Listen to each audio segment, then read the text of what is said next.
All right. Bom dia. Good morning, everyone.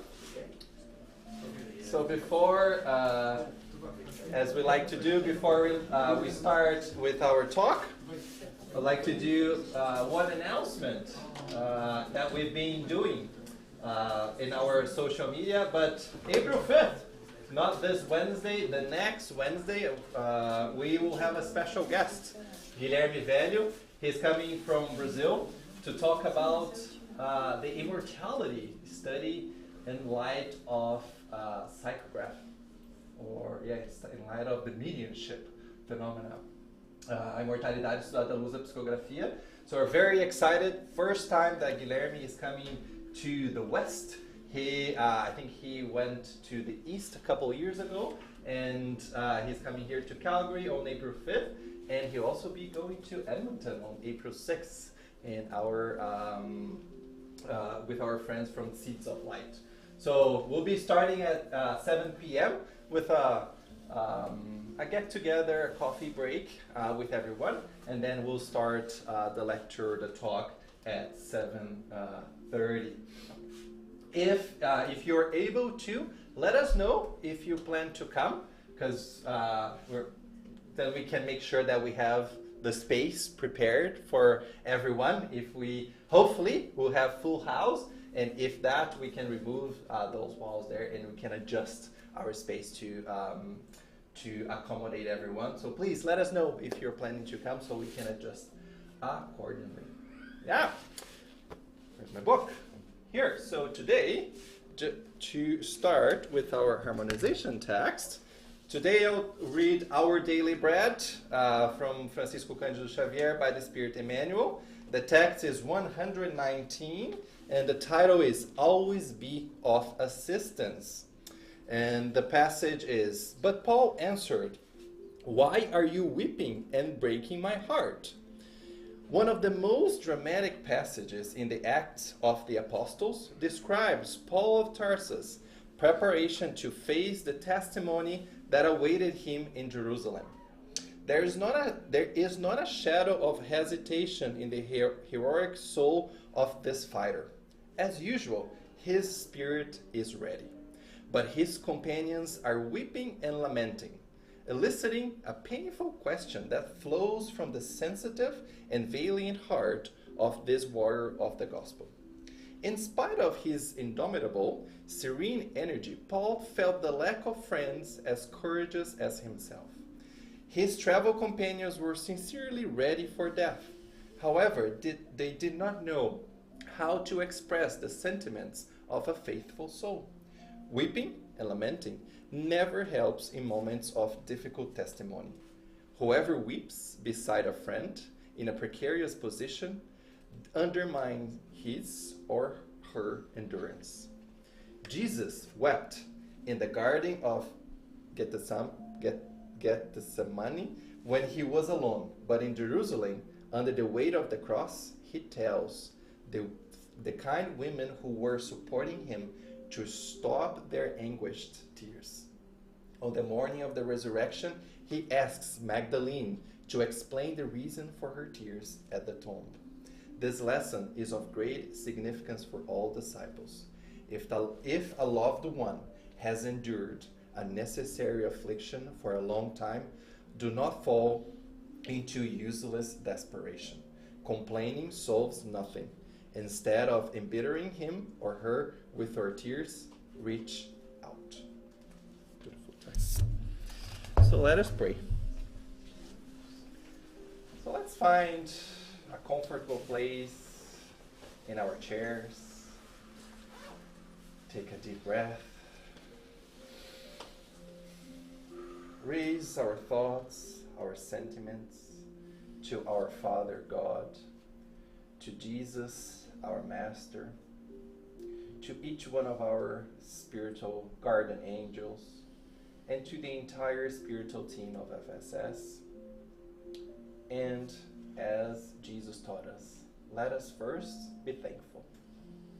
Let us express our deepest gratitude to be here one more Sunday morning to learn more today about compassion and the role of compassion when we're practicing charity. Be thankful for all the help, assistance, and guidance from the entire spiritual team that guide this work and make this light of the Spiritism always shine here in our beloved city. Be thankful for this space that welcomes every single one of us, that comes here to learn a little bit more what we could be doing or what can we do to continue in our journey of moral evolution, and ask that the spiritual team continue guides us and we have another blessed meeting full of love, full of peace, full of serenity and positive reflections. So be it.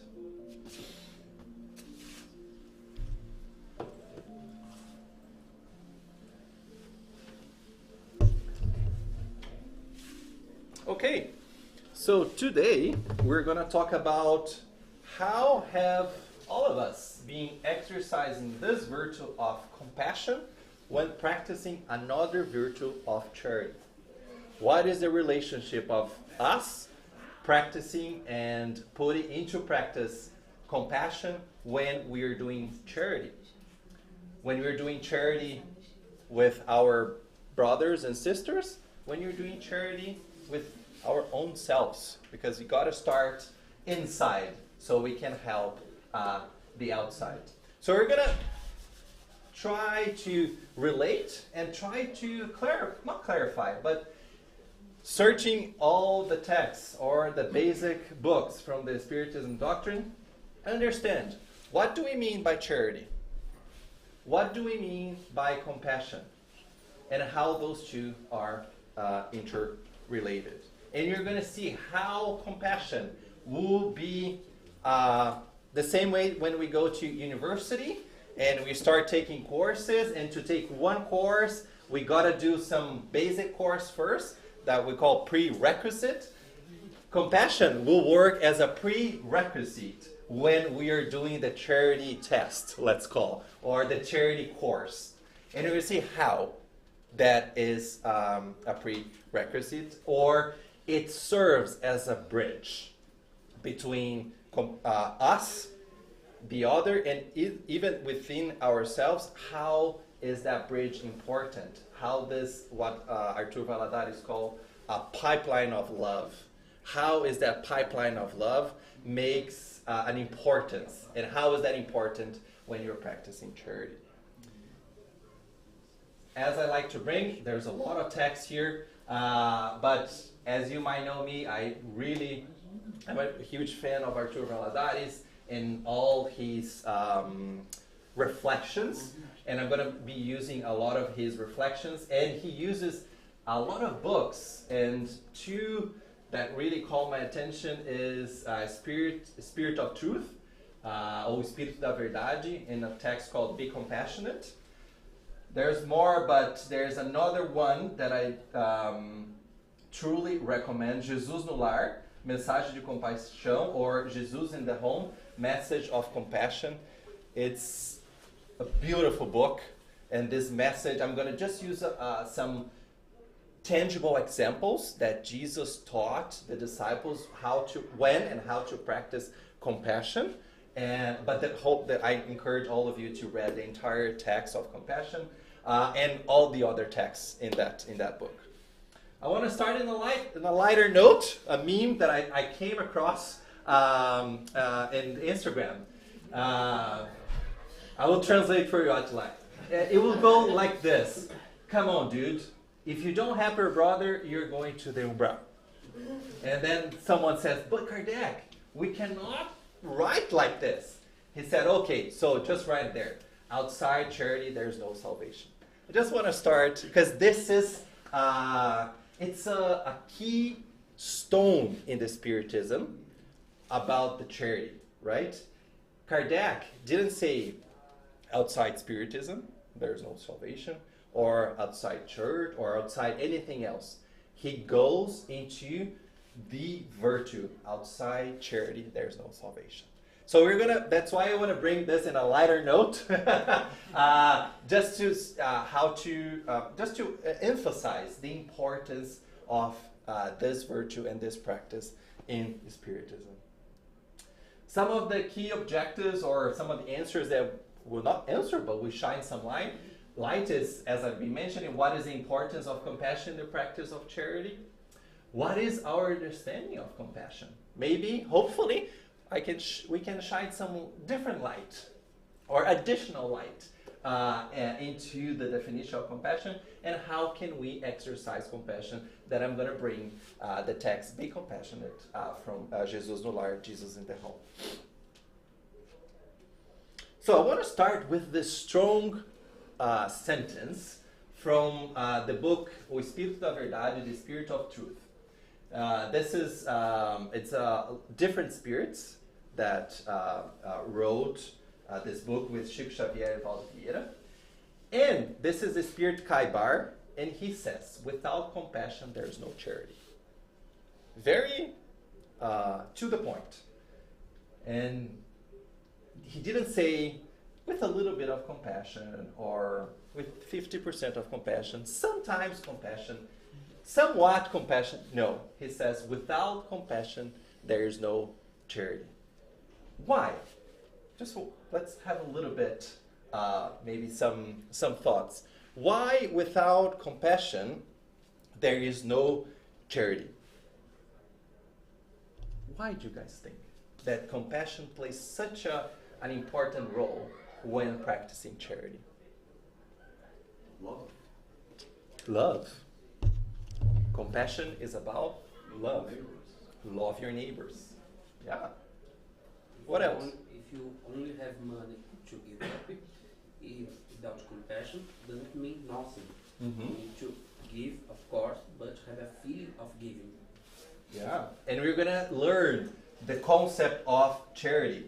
And when we talk about giving, something is one step, and we have two other steps. So it's not steps, but two other competencies that when we practice charity. But there is even a passage when you give something just to kind of be relieved, like I did my job. Is that love? Is there love there? Maybe not. What else? Go ahead.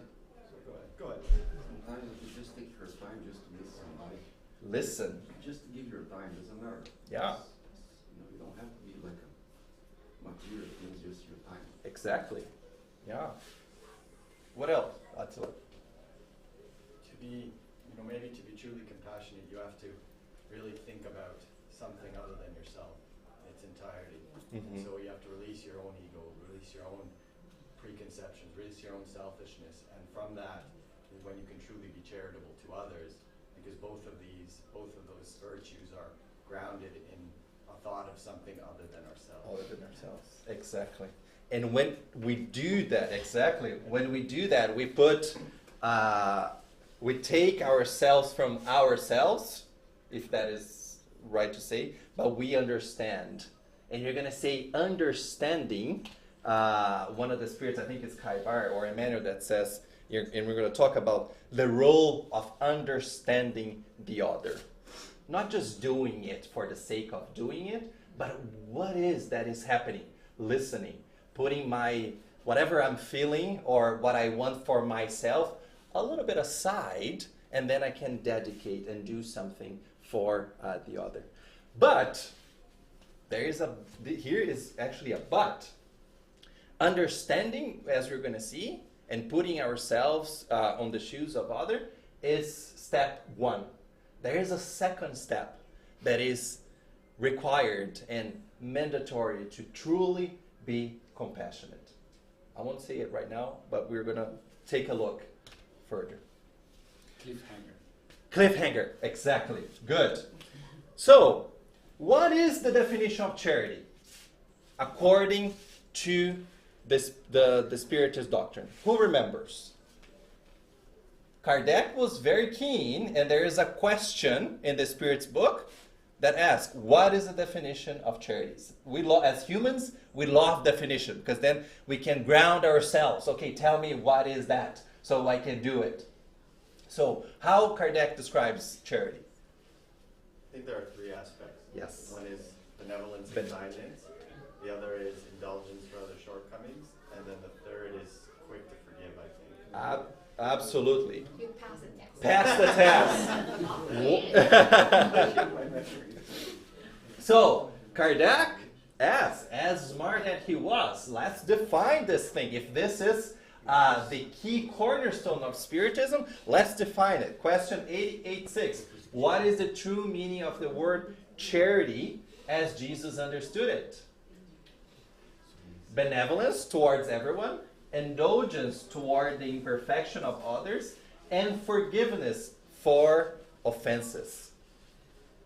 So, now that we know the definition of charity, can you imagine being benevolent, being indulgent,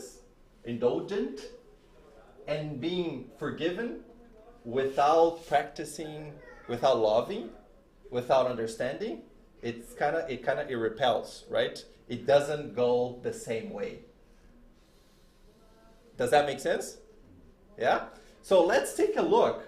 If that is the definition of charity, benevolence, indulgence, and towards the imperfection of others, and forgiveness for offenses, let's take a look. I thought that was very interesting that Wikipedia defines compassion. We know that Wikipedia is an open source, right? And maybe someone guided by maybe a spirit, I don't know. But the definition that they have is very interesting. Take a look with me. Compassion can be described as an understanding of another person's emotional state. Compassion is often characterized by actions. This is my cliffhanger. Understanding is one thing. Doing nothing, you defeat the purpose of compassion. There's gotta be, you understand, you know what is needed from yourself and to your brothers and your sisters. But if you stop as, poor Luis, too bad to be him, but I feel for him. Yeah, it's one step. I'm doing something. However, what can I do? What are actions that can I take in order to do something and demonstrate my love towards Luis or any other brothers and sisters? Because if we just stop at the understanding, that bridge is half built, right? There is an engineer problem there. It didn't connect point A to point B because that action is a requirement so we complete that. However, sometimes there's no way that I can really do something very tangible towards my brother or my sister. Maybe it's too far away, or maybe I feel compassion to someone that I don't even know. Maybe it's when I hear the news about a country or something that is going through a struggle. There is something that we can do that, even though it seems very passive and it's not an action, but there's a lot of action within this something that I can be compassionate towards other without doing some physical thing. What is that? What is that one thing that we can do no matter who or where and what time? We can do an action of being compassionate with someone else. Pray and say no love. Pray and say no love. It seems that, pray. But we know Chico Xavier said once, a mother who prays can break the gates of heaven. It's beautifully using the analogy of the mother. We can do the same. And if we want to, even if you're a little bit skeptical, not sure if this pray thing works, we can go and read all the books of André Luiz by Chico Xavier.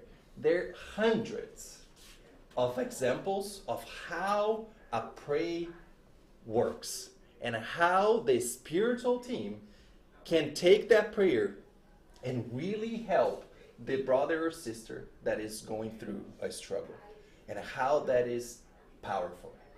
So I recommend, if you want to, maybe you're a little bit saying, not sure exactly how it works. Most of all the books from André Luis have clear examples of how a prayer intercepted, helped someone to avoid an even bigger mistake. So compassion is often characterized by actions. When a person acting in a spirit of compassion seeks to help those for whom he has compassion. So this action component, and you're going to see later, acts as a relief. Understanding is one point, but doing something to relief is another key point that we can take. And we know, who knows here, the parable of the Good Samaritan, right? What happens? The Good Samaritan was, there was a person that was hurt, and a lot of people just passed by and did nothing with that person suffering. But the Good Samaritan, without any judgment, without anything, took that person to like a hostel, like a hotel, and gave his material possessions, say, take care of this person, right? So that is a clear example of the understanding how that person was suffering and did the action to help that person. And Peter continues, to have compassion is to remain in a positive emotional state while trying to understand the other without invading, however, your space. All Wikipedia. I think I have the reference here. It's interesting, isn't it? It's, I thought, wow, that's, and this component of keeping our positive emotional state is a very important part. And you're going to see, the gospel according to Spiritism will say that compassion is born always in that melancholy. It's always in a negative state, most of the time, right? And there's a reason that compassion kind of raises or starts to flourish in that state, so we can be, comovido, or we can be sensibilized, touched. Yeah, we can be touched by that situation, right? But it's important that we preserve ourselves as well, right? That we maintain our positive emotional state so we can be of help. Because if there are so many situations that the situation is really tragic, is really sad, and it's important for us to help that we keep our center, we keep our own internal kingdom, our own internal house balanced, so we can be the best of help. And sometimes the other person don't want you to do anything. They want you to invade for thousands of reasons. At that time, if that person you can do any actionable component, a prayer is the action that we can take. At this point, I like to bring Arthur Valadares' definition of compassion from the Greek word. So compassion comes from pathos. Pathos is sentiment in Greek. And passion is expression of feeling with the heart. So it's a sentiment of feeling with our heart. So when we have that sentiment of feeling with our heart, we create a bond. We create a bond with even ourselves, or we create a bond towards our brother and sister. And that's how that connection with ourselves, that is that bridge. That is that pipeline of love and the living spring flowing from myself to the other person.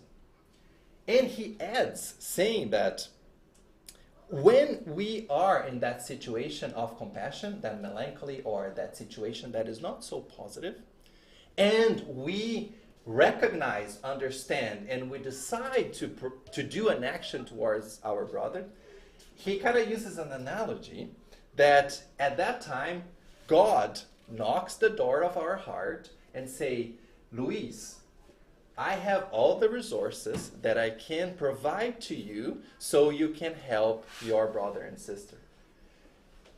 Would you help me? He'll say, I can give all the resource. The only thing you can do now, or the thing that you can do now, is build that bridge. I would like to speak a little bit to that. I don't remember if it was after Valadares, if it was at all. Not too long ago, I was listening to some of the podcasts, and one thing caught my attention, and I think it's exactly what you're talking about, compassion, was like, how can we help? Mm-hmm. And then also bringing this idea that you cannot do things for others, yes. right? Like you are a human spirit, and you have your own pathway, and other people do too. Yeah. So the concept that helped me a lot was to understand that there is a big a spectrum or a big gap between indifference and interference. Yes. And then I remember that I was towards the interference. Like it's so clear, you gotta do this way, and then you try to do for someone else. Yeah. And when you go to the indifference, you're losing all the compassion and say, this doesn't pertain to me, it's not my problem. You go and you figure that out. It's you. And then it was really talking about the space of compassion and how a prayer can help. Yeah.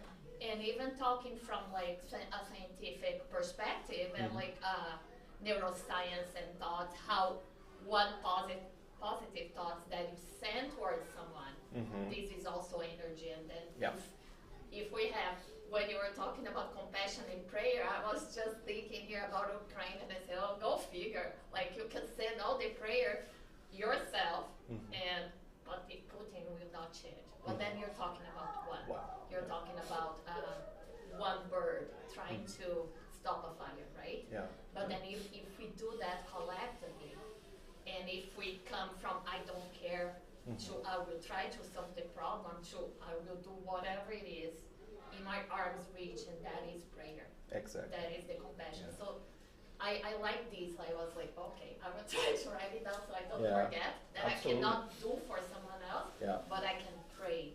Yeah. And I can be like the pipeline or this space that connects. Yeah.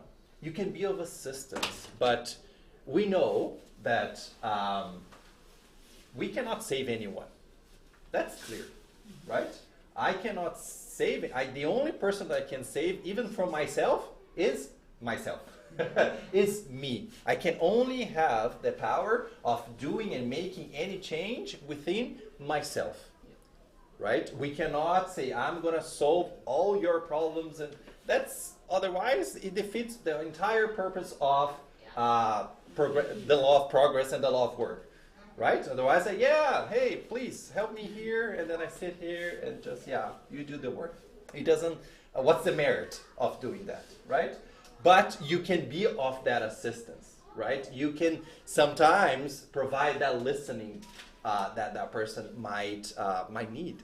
That's the only thing that person need at that time. Sometimes there is a case that, as the Good Samaritan, that you can provide more material things, right? But if we go and just take indulgence towards the perfection of another, it's not easy.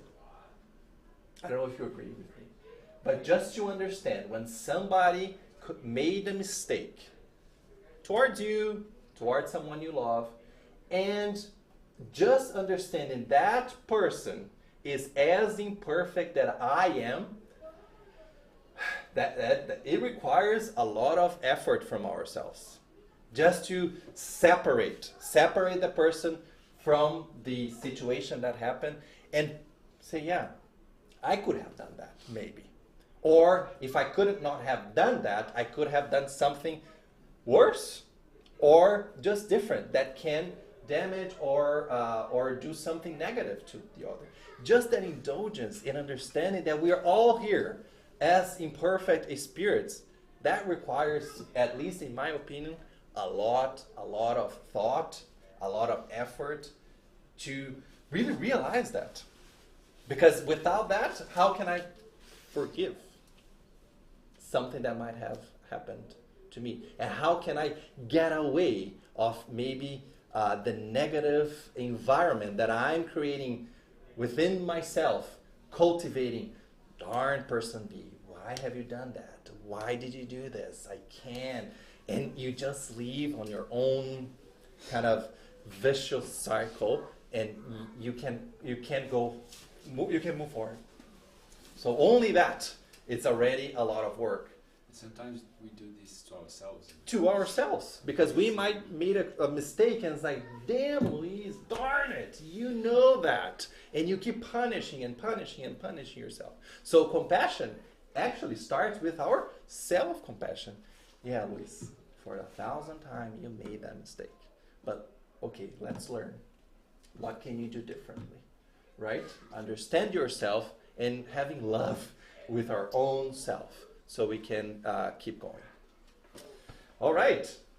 So I just want to bring what the Gospel according to Spiritism mentioned about compassion. Compassion is the virtue that brings you closer to the angels. It's the sister of charity, which leads you to God. Compassion is the melancholic but celestial precursor of charity. So, as I mentioned, a lot of times the feeling or the virtue of compassion emerges from a sad situation. It's born next to some pain. But, and we know, there is still a lot of pain here on earth, right? And Kardec always says, he calls the pains or the challenges as vicissitudes or the vicissitudes of our life here on earth. All the challenges and all the struggles that we have. So that was my take. The reason that compassion is born in that state is because then you are touched. There is what we call in business, there's a case for change. There's a case for you to do something. And then within that moment, you feel touched, the same way that the Good Samaritan felt touched to help the other, you also felt touched.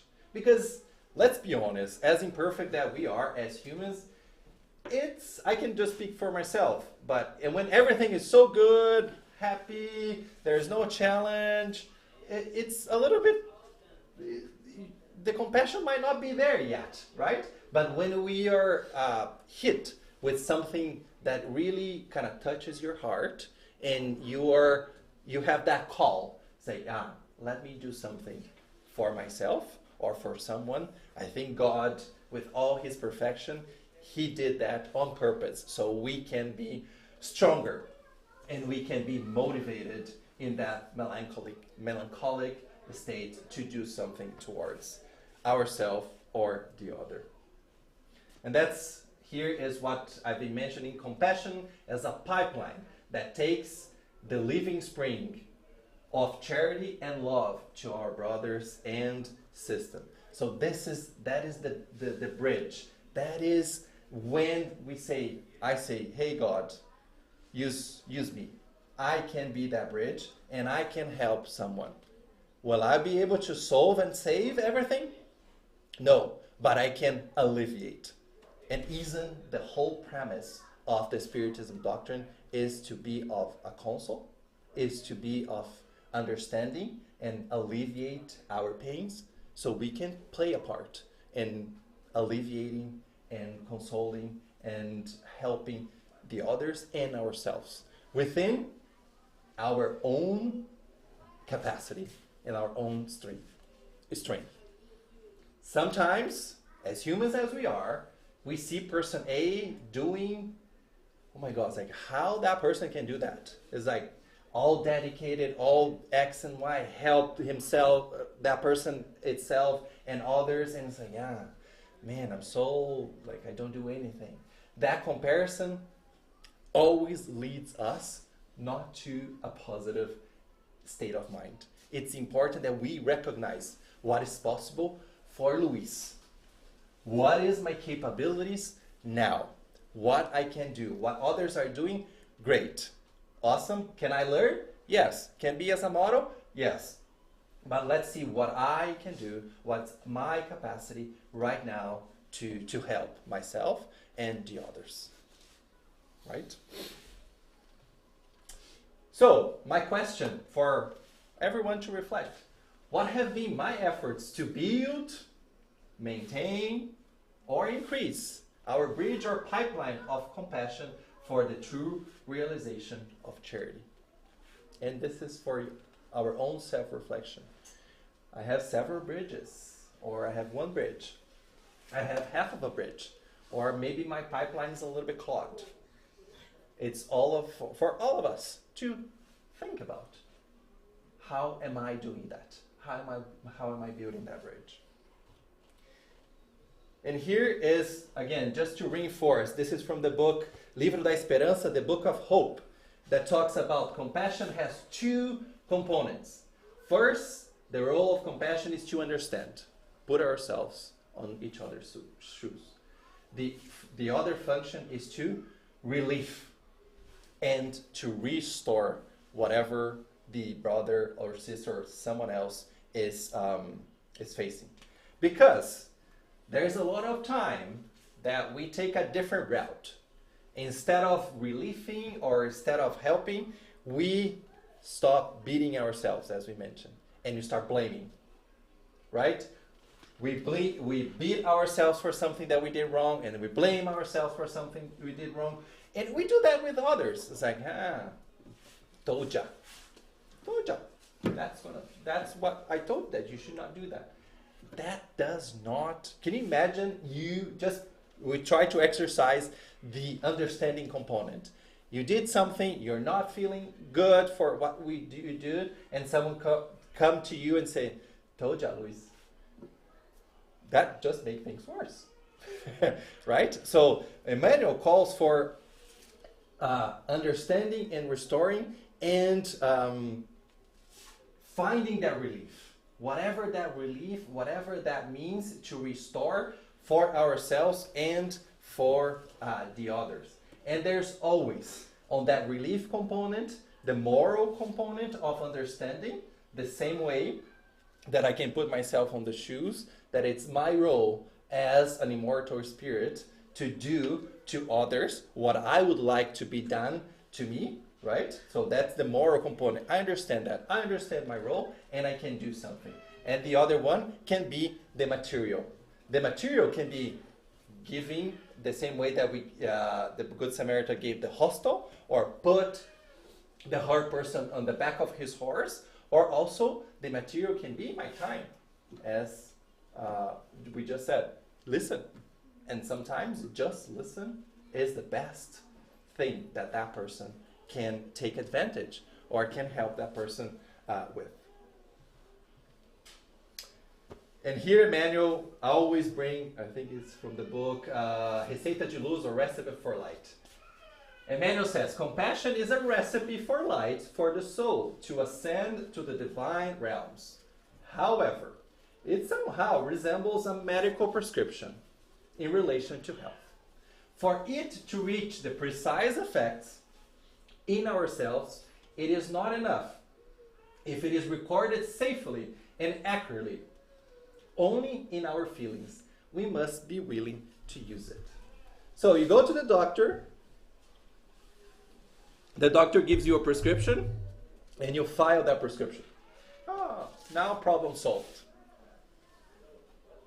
That doesn't work, right? You gotta get the prescription, you gotta go to the drugstore, you gotta buy the medicine, and you gotta take it. Otherwise, there's no solution, there's no effect. The same way we learn, we always be learning about compassion, but if we file the concepts of compassion in our memory, and we just, good, Luis. Good, learning power of compassion. And that's it. I don't do anything. So it's hard to get the effects of that, right?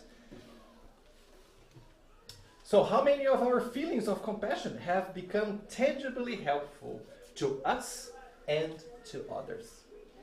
Another self-reflection for all of us. How many of our feelings resulted in a prayer? How many of our feelings or understanding of compassion resulted in something else different? That we can say, I went beyond the understanding and I did something. Again, towards myself or anyone else. So here is another passage, this is from Paul, that kind of collaborates and helps with this concept of training, of doing something, of taking the medicine from that prescription. Paul says, rather train yourself for godliness. Godliness is another synonym for pity in the sense of compassion or compassion. So Paul is telling us here, you gotta practice. And I love that characteristic from Emmanuel as well. Emmanuel, in most of his books, always says, if you want to make something a habit or if you want to change something, it's like an athlete. You gotta train. You gotta do the work, practice, fail, learn, practice, fail, learn. And Paul said, we gotta train. We gotta exercise that understanding. And we have, and I think Atla, I love your comment, because everything starts with understanding ourselves. What am I doing maybe towards other or even towards myself that is just to fulfill my ego? It's just to fulfill my selfishness. What is that I'm doing? Maybe unconscious, but it's not about doing a good towards the other, but it's just doing something that I can feel good. So I'm doing a lot of study because I just joined the mediumship department here, and I've been learning a lot of the challenges of mediumship to address that component of how, if I have the capacity of mediumship, how am I self-aware?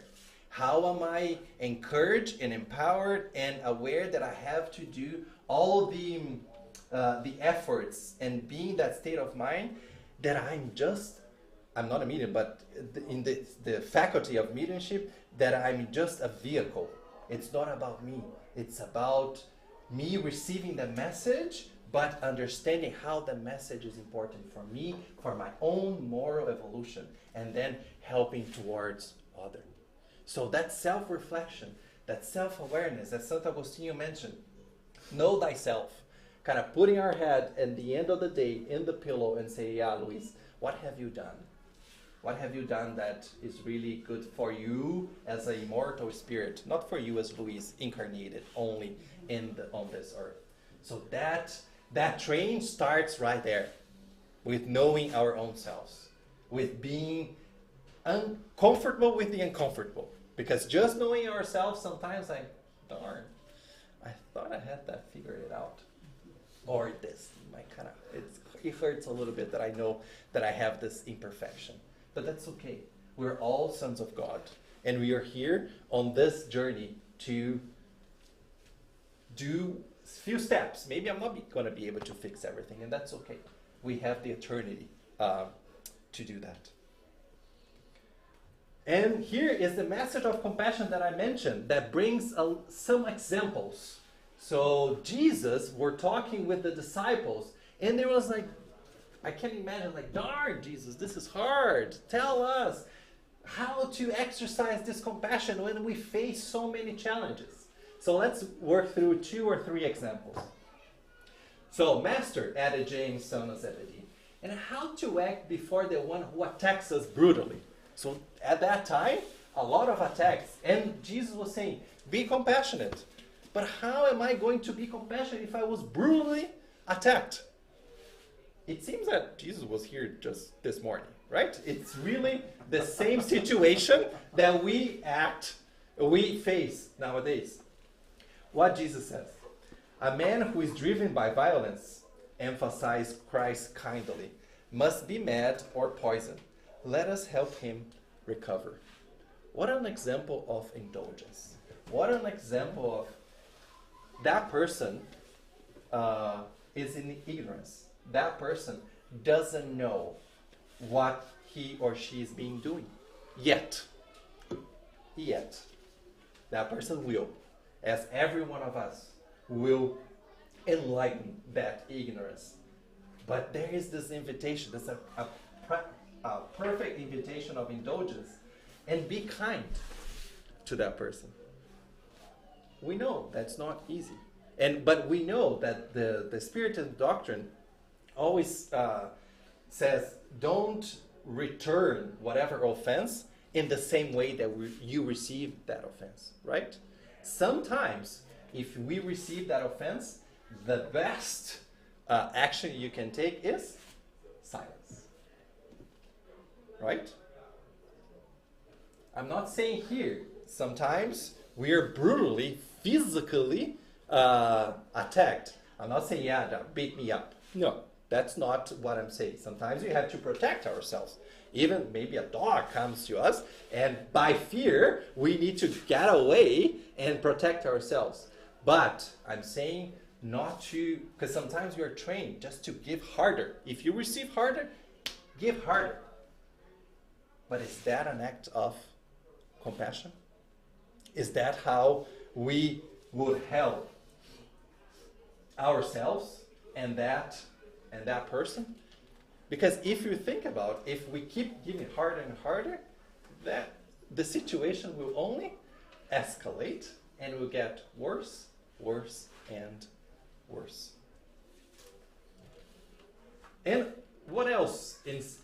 On top of silence, what can we do? We can also pray for whomever, maybe with words, attacked us in a brutal way.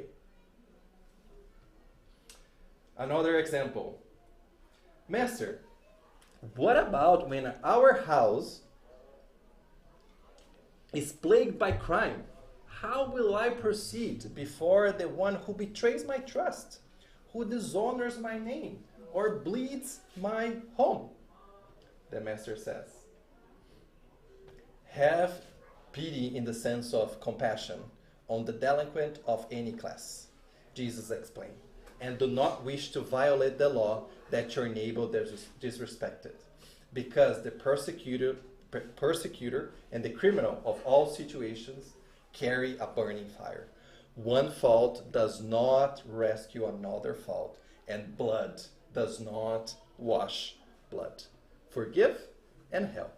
Time is in charge of giving back to each creature according to their effort. There is a big law here, a law that most of us are very familiar in Spiritism, that is the law of cause and effect. The cause and effect sometimes is a law that is kind of seen as a more, it's like punishment. Yeah, Luis, you did bad. You're going to collect something bad. But the law of cause and effect helps in both ways. You did good. Moses. Yeah. You did good, you will also have the good effects. But sometimes we forget about the divine laws and we want just the human laws to take charge of it. We want the justice right now. And what happens if someone can, just to go very not so good, but someone killed someone and anyone else killed the other that killed that person. Killing another one, killing and killing, justifying another, washing blood. That doesn't happen. The invitation for us here is to believe there is a higher law, a divine law, that will catch up. That person that committed a crime, a mistake, what have you, will have the effects. Not as a punishment, it's like, yeah, see you did, now you're paying for it. But in a way, that person understands what not to do. And we know we have several examples. God has, I don't have any words of mechanisms that God has to help that person to learn. We know a lot of human or immortal spirits that incarnate with some diseases, with some challenges in life. That is an expiation. So that person learned based on what he or she did in the past. He or she can go through the challenges this life and learn what not to do it again. So a great invitation for us to believe, right? Believe that our God, with the laws, can tackle some of the justice that maybe we're not able to see it right now, and we want to do with our hands, right? So you remember when Jesus was on the cross, and then the Romans was standing him. So he said, "Please God forgiveness." They don't know what they're doing. Exactly. The same way that ignorance, there's a passage, and I think I said here. And then he was going for so much pain. What a strong and impactful example for us, just in that cross, having that compassion and that indulgence and forgiveness towards us as human beings.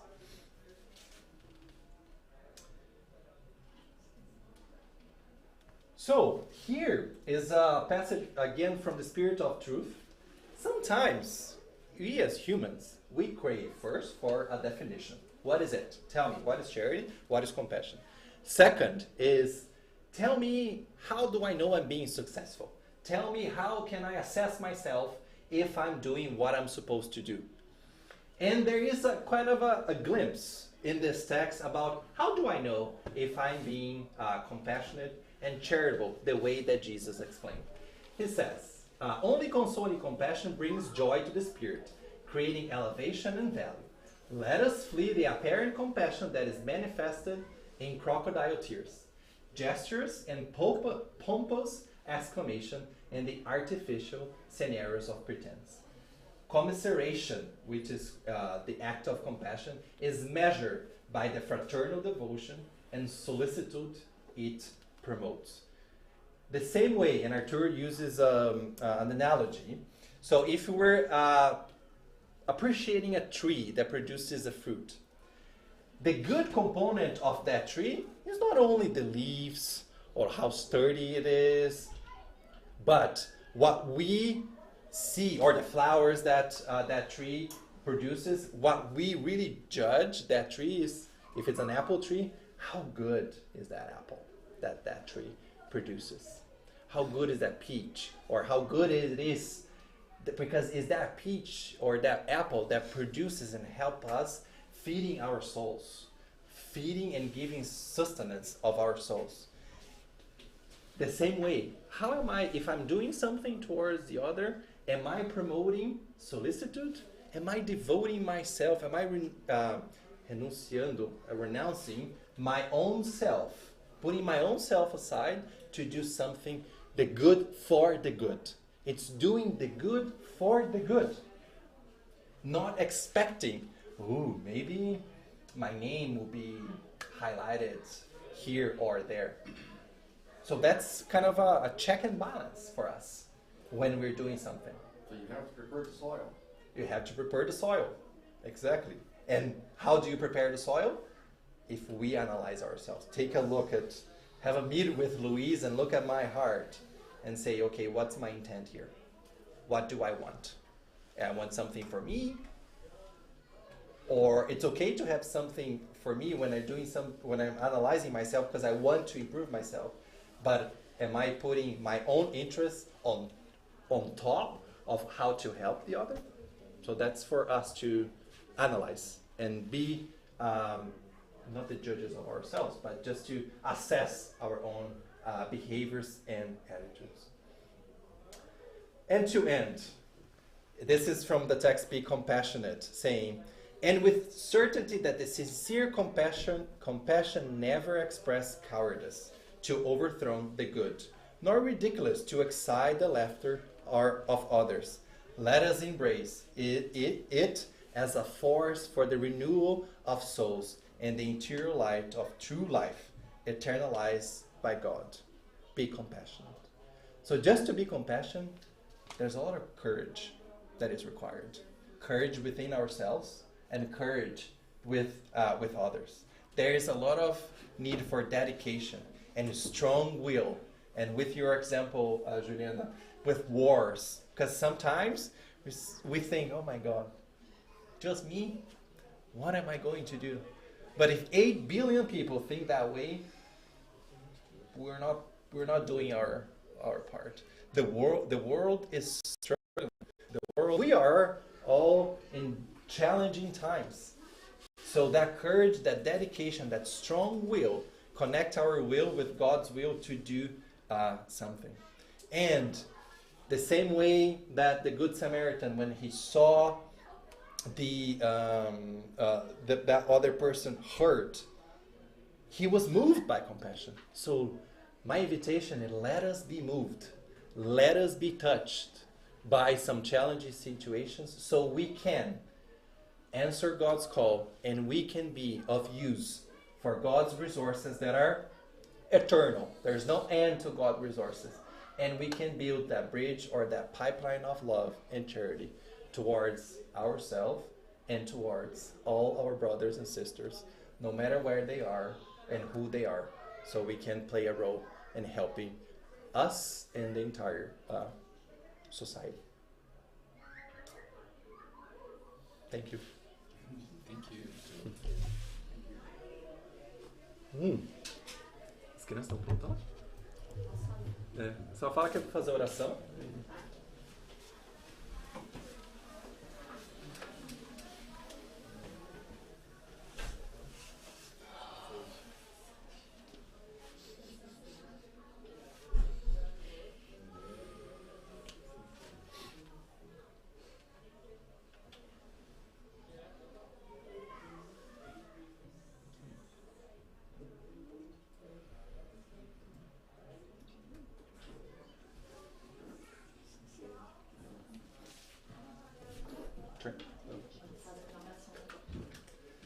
So let's do our final prayer. All right. So with our thoughts connected to our God, to Jesus, our Master, to the spiritual team of FSS, to our own individual spiritual guides, be thankful enough for one more opportunity that we had today to understand how it's important for us to understand and take action to restore and relieve ourselves and our brothers and sisters that are going through any of the challenges of this earth of trial and expiations. Thank you, God, for this morning, for this house, for the Spiritism doctrine, for this light of console that we have in our lives and in the city. And let's be thankful again for this opportunity that we have incarnated here to do the work that is required from us so we can continue in our journey of moral evolution. Let's ask that we have a good rest of our weekend, that we have a week ahead of us full of blessing, full of opportunities that we can practice charity, full of opportunities that we can build that pipeline and bridge, and that pipeline and bridge flows full of love, full of the living spring, full of charity, and that we have a serene, a blessed, and full of love week. So be it.